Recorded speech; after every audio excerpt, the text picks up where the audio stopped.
Hey everybody, it's Kenny K here again, bringing you a 80s ditty, a slasher movie, supernatural slasher movie, eh, Scream, and not that Scream, no, Scream from 1981. It's directed by a guy named Byron Queensbury. Uh, Before I start this review, please like and subscribe. It's free. Badge of honor for me. Uh, this movie gets a 2.8. It's not a really favorite one, I'm I'm not inclined to see these kind of movies, but I'm gonna be honest with you. I've got about 460, 70 videos, and these are mostly 80s, a little bit of 70s, and a few of plus 2000, right? And recent ones, not a lot. So a lot of 80s, and it's hard to get to find good ones. Now, the reason why I wanted to see this one is because the premise sounds good. You know, you've got this bunch of people that don't really know each other go from a ranch on a rafting trip, go to a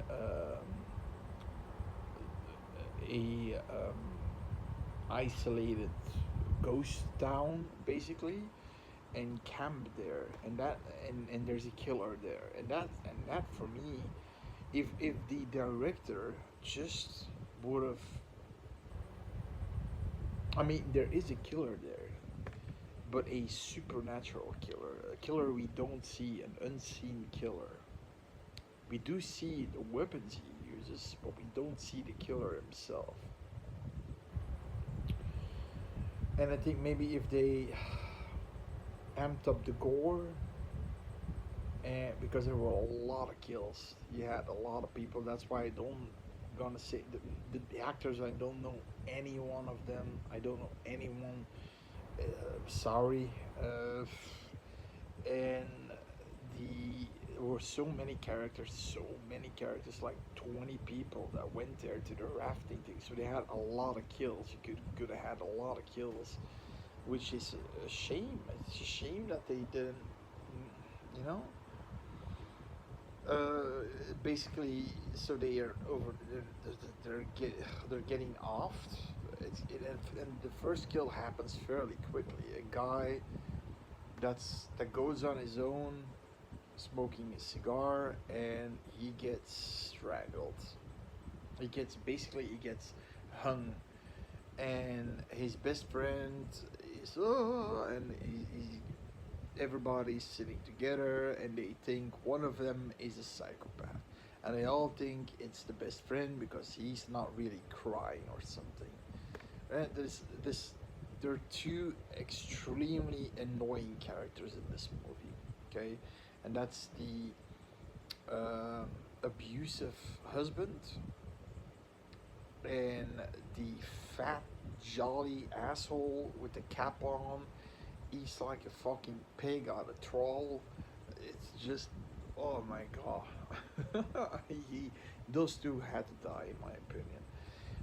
And my wish almost came true, but so.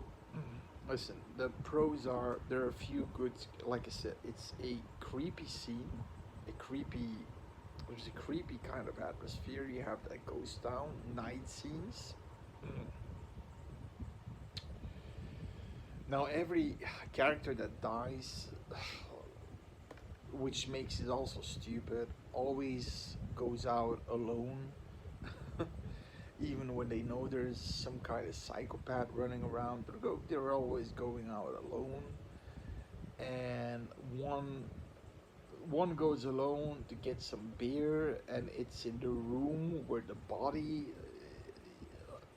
Why is the okay? They're all sitting in the saloon, and why is the beer they brought with them in the room where the body is lying that was hanged, right? Why is the drinks, the food? Why is it lying there? So we hear this chopping sound, and okay, he's dead. We don't see it, but there's this one kill about and that was kind of sad because there was the dad of the woman that has the abusive husband, and he was trying to keep everything, chillax, and he for some reason again goes out on his own. But then we get to see this wall with all the weapons the killer is gonna use. You got a cleaver, you got a scythe, and you got an axe. So cool weapons, right? Now you see the killer you see somebody, taking the cleaver of the wall. You see the old guy getting cleaved, and you already see that there's blood on it. Now apparently um, I'm guessing there was already blood on it because he cleaved the other guy, the one who wanted to get beers. And then he starts to cleave him multiple times because he's not dead yet. He's like crawling, and he's cleaving him multiple times, and you see the blood, and then he puts the cleaver back, and you see the blood dripping off the cleaver, which was creepy enough. You don't see the body, you don't see the aftermath, but it has a creepy feeling. Then the next weapon he uses is an axe. Now, for some reason, he can't use an axe. He wants to use it on a lady, but he gets everybody. Um, Everybody hears her screaming, so they all rush on her. So the killer goes away, but then during this, and that's the only gore scene you've got in the movie. You've got a scene where a guy is going for a medikit again, all on his own, alone, and he gets smacked from left to right, boom, boom, boom. Then he's crawling up the stairs, and he sees clearly someone in front of him with an axe, and he gets his head smashed against the wall, thrown off the balcony. You see his face completely bloody, and then you see whoosh, the axe going through the neck, and that was a gory scene. That was a cool scene. And then you have this scene, which I thought was creepy, but now the aftermath of that scene was weird. Is out of the mist, this black man, this black guy in old 18th century clothing comes in with this lantern on a horse, and he has this big ass angry Rottweiler in front of him, and he has an extra horse, and on the extra horse there's a dead body on. So that dead body is apparently one of the people they send out. I'll tell you about that later. They send out on dirt bikes to get help. It's one of the dirt bike riders. And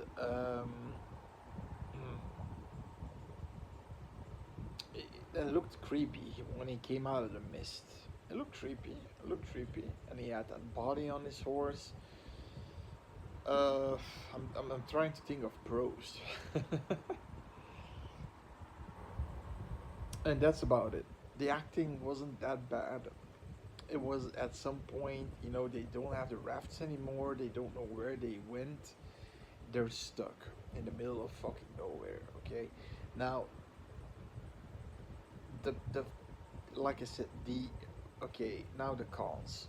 The husband, like I said, the annoying husband, the abusive husband, is so annoying and being an asshole. And there's this one woman that doesn't stand for it, and she's like, "What you gonna do? Like, what you gonna do, you piece of shit?" And he's like, he's like bark but no bite. You know what I mean? If somebody comes up to, and everything, every time, if they go out and look He's always at the backside. He's never in front with the guys with the with wooden poles as weapons. He's always at the backside with his stupid cigar in his fucking hand. He's so annoying. I wanted him to die. I wanted him to die. Now, luckily, at the end, he gets a sight through his body. And then you've got a fat guy who's so annoying.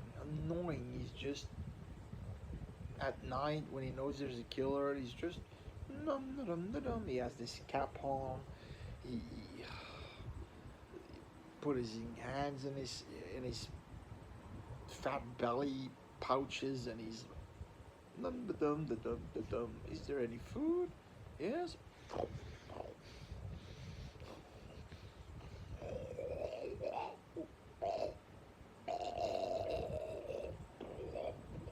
He eats like this. I mean, everybody's watching in disgust, and he's standing there and looking at them, and he puts his food down. He stands up, and he's going like this away with his head, and you can have this.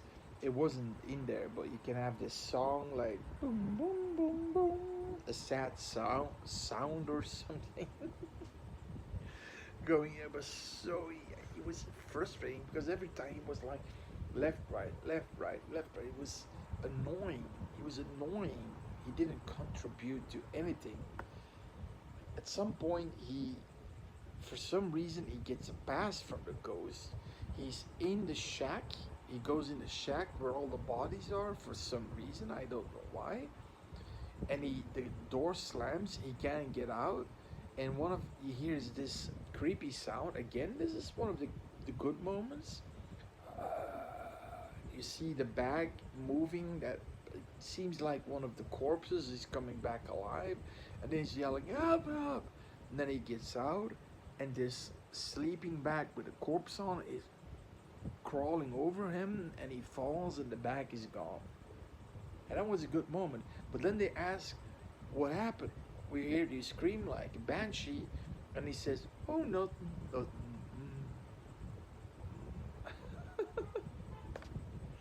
And like I said, when so the about the dirt biker, so you had these two dirt bikers that are, you know, rallying around the town, and then they're standing in front of the crowd and doing, and they're doing this almost like game of chicken, and everybody's just standing there instead of waving like, "Hey, can you help us?" Nobody says anything, and they're standing like, and they go right to them, and then they stop. And the other guy says, "Hey, can you help us?" And the other guy keeps doing. Eventually, what happens is he had two guides on this trip. One of the guides takes one of the dirt packs, dirt bikes, and he knows the way out of the valley. So, but the bike doesn't have a lot of mileage on it anymore. The gas is almost empty. So he's taking the bike. It shouldn't take more than 2 hours to get out of the valley with one of those bikes. He and one of the other. Now, the guy who I told you that came with the sheet over the other horse was one of the dirt bike guys. The guy who couldn't stop. That was that guy. The other guy, the other dirt biker who was left behind, also died. He was looking in the mirror. And he wasn't far from the group. So we had the group on the deck of the saloon, and somebody asked, "Can you get some coffee?" "Yeah, sure, no problem." He goes in the saloon. He sees this window burst, and then he sees his face completely bloodied, and then he's being thrown out of the saloon through the wall, and he's dead. His face full of blood. He's dead. Okay. And then when the guy arrives, the black guy, so my question would be immediately, who are you? Where is the other guy? Do you know a way out? Can we get on one of your spare horses and get the hell out of here? Uh, I mean, he knows what's going on, it seems. And he's lighting up a pipe, and everybody's just watching, and don't, it's not answering these questions. The tough woman that stands up to the abusive husband says, "Where's the other guy?" And he's like,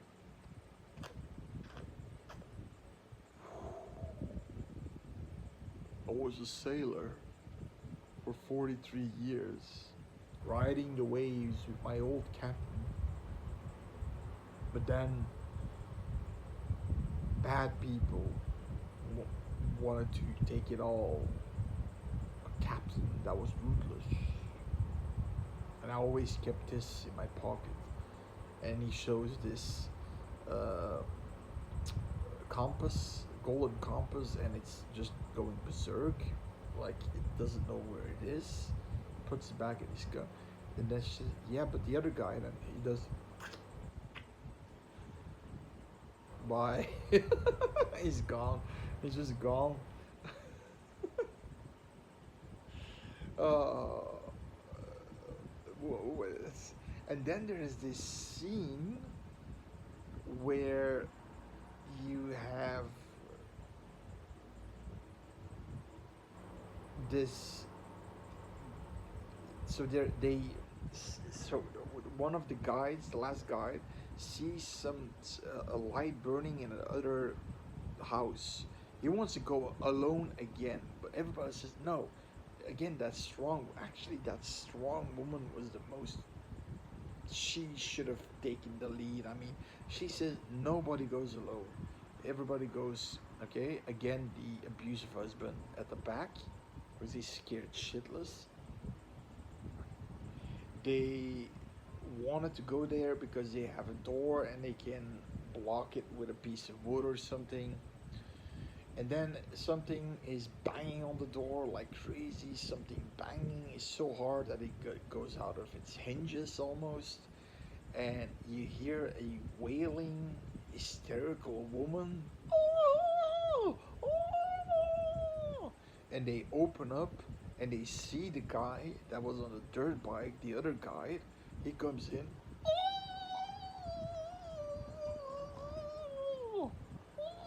Blood in his face, and he's screaming like a hysterical woman. And that's the moment, the cue, that the guy goes alone, the one that gets his head chopped off, the only gore scene we actually get to see. He goes to look for a med pack, you know, again alone, not with two people. And the guy's sitting. What the hell was he? What the hell was that sound? Oh my god! And eventually, out of nowhere, that abusive husband is standing outside with his cigar, and he sees this sight coming at him. Oh, dead. You don't see it. You just see the sight with the blood on, and then the fat guy sees it too. He's got. He goes in. He wants to barricade the door, but it's bonking so hard against the door again, almost tearing the door out of his hinges. Pulls the fat guy out of the door.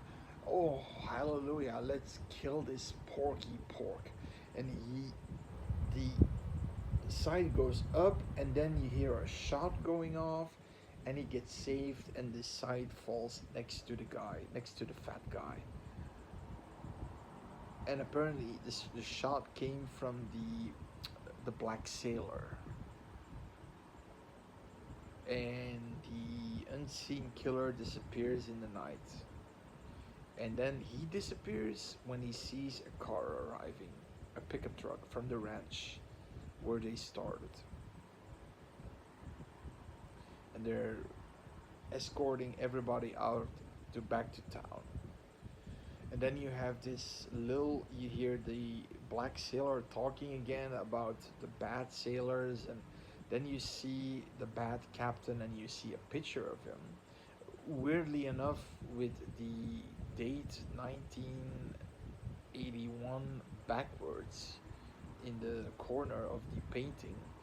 And it is believed, and I kind of researched it, that that old captain was the killer at the old ghost town.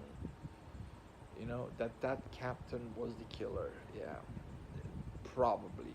It's left ambiguous, but the chances are big that that was because the black sailor, he had a connection with it, so probably.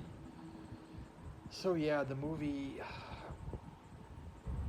has a lot of problems, has a lot of there are a lot of moments that it's really boring, that they're just sitting there drinking black coffee, arguing, and then doing jack shit, and then wandering alone, getting killed.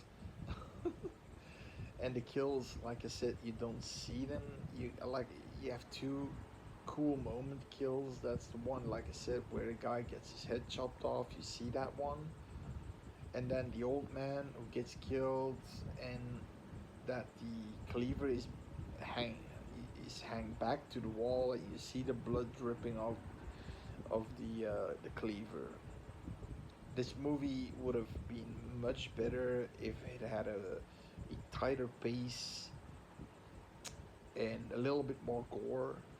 You know, the acting was okay. Acting wasn't that bad. It was the problem was that the characters didn't have much to do because you only have 5 kills out of 20 people, right? So yeah, you can imagine how slow it gets.